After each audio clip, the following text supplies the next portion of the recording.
কলাগুৰু বিষ্ণুপ্ৰসাদ ৰাভাদেৱৰ ১১৭ সংখ্যক উপজা দিন উপলক্ষে তেজপুৰত আজি বিশেষ শ্ৰদ্ধাঞ্জলি আৰু স্মৃতিচাৰণ অনুষ্ঠান অনুষ্ঠিত কৰে।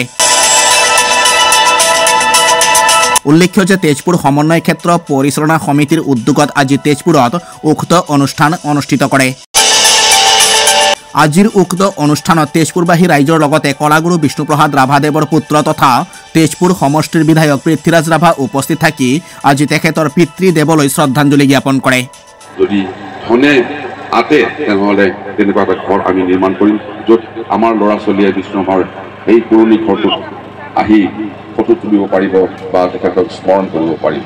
এই বিষ্ণুৰাভাৰ ভাষাৰ বিষয়ে ক'বলৈ গ'লে বহুত দীঘলীয়া ভাষণ, হাঁহি কান্দোন, মানে ভাল বেয়া বহুত কথাই আপোনালোকে জানিব যে তেখেতৰ বন্ধু নটসূৰ্য ফণী শৰ্মাই যিখন মানে ৰচনাৱলী তেখেতে দি থৈ গৈছে আমাক, ৰচনাৰ ৰং বিৰং বুলি এটা আৰ্টিকেল আছে, এটা প্ৰবন্ধ আছে।